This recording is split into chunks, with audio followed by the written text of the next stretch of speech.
Plot दिलाने के नाम पर लाखों की ठगी, महिला ने प्रेस कॉन्फ्रेंस में लगाए गंभीर आरोप। गोंदिया जिले के आमगांव में प्लॉट कारोबार को लेकर लाखों रुपए की कथित ठगी का मामला सामने आया है। पीड़ित महिला ने प्रेस कॉन्फ्रेंस कर गंभीर आरोप लगाए हैं। महिला का दावा है कि प्लॉट दिलाने और रजिस्ट्री कराने का झांसा देकर उससे करीब 5 लाख रुपए लिए गए, लेकिन बाद में न तो प्लॉट मिला और न ही पैसे वापस किए गए। पीड़िता रानी राजेश कालसरपे निवासी कुंभार टोली आमगांव ने आरोप लगाया है कि आरोपियों ने शुरुआत में भरोसा दिलाया कि जल्द ही प्लॉट की रजिस्ट्री करा दी जाएगी, लेकिन समय बीतने के साथ अलग अलग बहाने बनाकर मामला टालते रहे।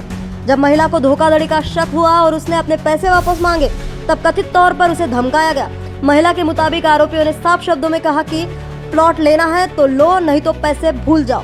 साथ ही गाली गलौज और मानसिक प्रताड़ना देने के भी आरोप लगाए गए। इस मामले में आमगांव पुलिस थाने में लिखित शिकायत दर्ज कराएगी। पुलिस ने भारतीय न्याय संहिता 2023 की धारा 189(2), 351(2) और 351(3) के तहत 6 लोगों के खिलाफ मामला दर्ज कर जांच शुरू कर दी। पुलिस द्वारा निर्मल मोहन कालसरपे, कुंदन मोहन कालसरपे, युवराज मोहनलाल कालसरपे, लीलाबाई शंकरलाल रेखेल, अनिल सोनेक नेवरे और कगेश राव के खिलाफ कार्रवाई की जा रही है। फिलहाल पुलिस प्लॉट से जुड़े दस्तावेज, पैसों के लेन देन और अन्य सबूतों की जांच में जुटी हुई है। मामले की आगे की जांच हेड कांस्टेबल नीलेश प्रकाश भजने कर रहे हैं। इस घटना के बाद आमगांव इलाके में प्लॉट कारोबार को लेकर चर्चाओं का माहौल गर्म है और अब सभी की नजरें पुलिस जांच पर टिकी हुई है। मैं रानी कालसरपे कुंभार टोली वार्ड नंबर 3 में रहती हूँ।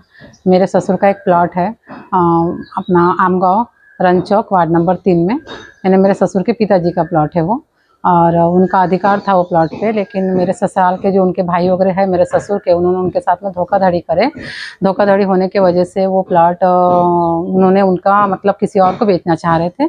जब मुझे पता चला तो मैं ताबड़तोड़ अपने प्लॉट पे आई, उनके घर गई, उनसे बात करी कि वो मेरे पूर्वजों का प्लॉट है ना, मेरा अधिकार है उसमें, मेरे ससुर का, मेरे बच्चों का अधिकार है, आप वो किसी और को मत बेचिए। उसमें मेरे ससुर का भी मतलब अकेले का हिस्सा था, लेकिन उन्होंने बोले कि नहीं, हम किसी और को बेचेंगे, हम तेरे को नहीं देते। तो मैंने फिर भी उनसे रिक्वेस्ट करी तो उन्होंने मान गए। फिर मैं तुमको डबल रकम दूंगी। मानने की वजह से उन्होंने मेरे से सौदा किए। 8 अगस्त अपना अगस्त 2026 में मेरा सौदा हुआ उनके साथ में। 2025 अगस्त की बात है। तो मैंने उनके साथ में सौदा पक्का करी, एक नोटरी हुई मेरी उनके साथ में। उनको बयाने के तौर पे मैंने 2,20,000 रुपये दी और उनको मैंने साइड मांगी कि अपनी रजिस्ट्री कागज़ दुरुस्त होने के बाद में कर लेंगे। फिर जब 10वें महीने का जब मैंने साइड ली थी 2025 में, तब मैं रजिस्ट्री करने के लिए उनके पास में गई तो उन्होंने बोले कि हमको रजिस्ट्री नहीं करना है। क्यों? तो हमको रकम नहीं पुरा रही है, तो और रकम बढ़ा के देंगी तो हम करेंगे। तो मैं बोली कहाँ से दूँ? तो बोले नहीं तो तेरा बयाना भी जाएगा और हम रजिस्ट्री भी नहीं मारेंगे। तो मैं उनके हाथ पर भी जोड़ी, मैंने नहीं माने वो, और मैं अपने पैसे डूबने की वजह से फिर मैंने अपने पैसे का जुगाड़ किसी और से उधार मांग के लाई और रकम बढ़ा के फिर मैंने उनको फिर से एक नोटरी करी 10वें महीने में 2025 में, और उनको मैंने 2.5 लाख रुपए और दी। ऐसे करके उनको 4,70,000 दे दी। और फिर मैंने जनवरी में रजिस्ट्री करते हैं करके उनको फिर बोली। फिर 1 जनवरी को मैंने रजिस्ट्री की तैयारी करी और ऊपर की रकम उनको और दी, और मैं बोली ये तात्पूर्ति के लिए चेक रख लो आप, और जब मेरे पास ये बाकी रकम होंगी 3 लाख रुपए मैं आपको दे दूंगी। तात्पूर्ति की दी थी, उसमें मैंने उनका नाम वाम और अपनी डेट वगैरह कुछ भी नहीं डाली थी। उसमें कुछ मेरी साइन मेरी मैच नहीं होती उससे, सिर्फ सिग्नेचर मैंने तात्पूर्ति के लिए करके दी थी। लेकिन उन्होंने मेरी बात ना मानते हुए वो चेक को ले जाके बैंक में लगा दिए। 1 जनवरी 2026 में उन्होंने मुझसे चेक दिए, 3 चेक दिए उनको मैंने, और फिर उसके बाद में उन्होंने रजिस्ट्री करे, सिर्फ तात्पूर्ति के लिए दी थी। अब मैंने उनसे साइड मांग ली थी, जैसे मेरे पास पैसे होंगे आपको दे दूँगी, तो उन्होंने हाँ बोले थे। फिर मैं अपने घर आ गई। फिर मैं कुछ दिन के बाद में मतलब मुझे मैसेज आया मेरे बैंक का, HDFC का, कि चेक लगे हैं। तो मैं उनके पास में गई, मैं बोली आप लोगों ने चेक क्यों लगाया?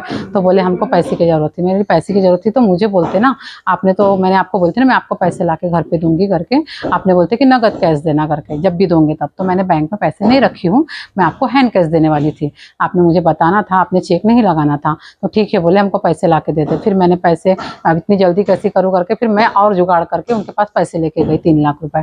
तो उन्होंने बोले नहीं 3 लाख नहीं होना, हमको 5 लाख रुपए दे। बोले अरे ऐसा क्यों कर रहे हो बार बार, मैं कहाँ से दूँ तुमको 3 लाख? बचे जो 3 लाख ही तो दूंगी ना आपको मैं।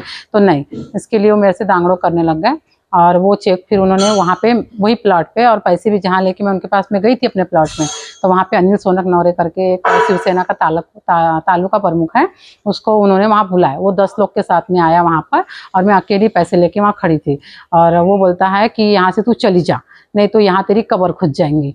मैंने बोली क्यों? तो तो बोले प्लॉट के सौदा मेरे से इनके साथ में हुआ है, इनको मैंने 60,000 रुपये दिया हूँ। तो मैंने बोली 60,000 आपने दिए हो तो उसके मैंने आपको 4.5 लाख रुपये इसका ब्याज दे चुकी हूँ। आपने मुझसे 4.5 लाख रुपये ले चुके। अनिल को मैंने अलग पैसे दे चुकी इनके, और इनको अलग सौदा हुआ। ये 2 पैसा मेरा जा चुका, जितने में मेरी रजिस्ट्री नहीं हुई उससे कई गुना इनको मैंने पैसे दे चुकी हूँ, फिर भी मुझे हरासमेंट किए जा रहे हैं लोग। मैं दिमागी हालत से बहुत ज़्यादा परेशान हो चुकी हूँ। फिर इन लोगों ने माने नहीं, वो चेक अनिल को दे दिए। अनिल की बातों में ये लोग आके जाके चेक को वहाँ कोर्ट में लगा दिए बाउंस के लिए। और मैं फिर भी मैं इनको पैसे देने के लिए 3 लाख रुपए तैयार हूँ, लेकिन ये लेने के लिए तैयार नहीं है आज भी। अब मुझे परेशान कर रहे। वो प्लॉट का फेरफार हो चुका है, वो रजिस्ट्री मेरे नाम से, फेरफार मेरे नाम से है।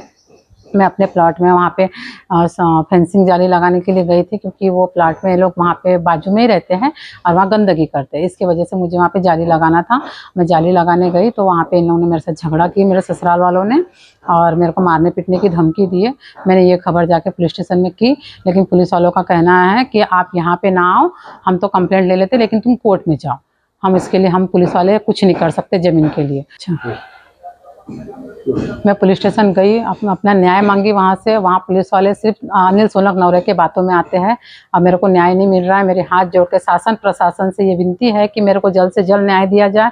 मैं अपने बच्चों की पढ़ाई लिखाई रोक चुकी हूँ, मेरे काम धंधे भी रुक चुके हैं। इन लोगों की वजह से मैं कब तक कोर्ट कचहरी काटते रहूँ और इनके पीछे पीछे घूमते रहूँ। मुझे मारने की धमकी देते रहते हैं लोग, और पुलिस सराहने सर भी इनकी बात मेरी बात नहीं मान रहे, इन्हीं के फेवर में है।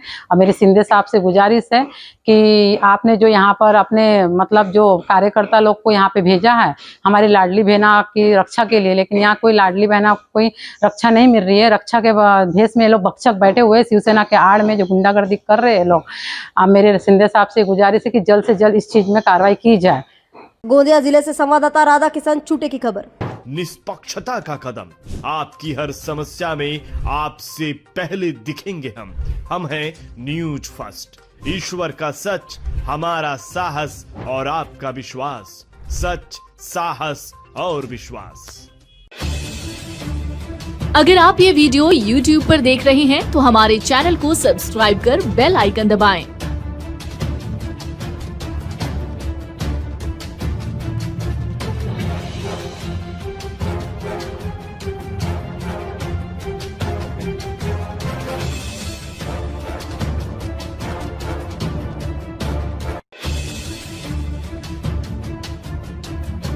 और Facebook पर देख रहे हैं तो हमारे पेज को लाइक करें।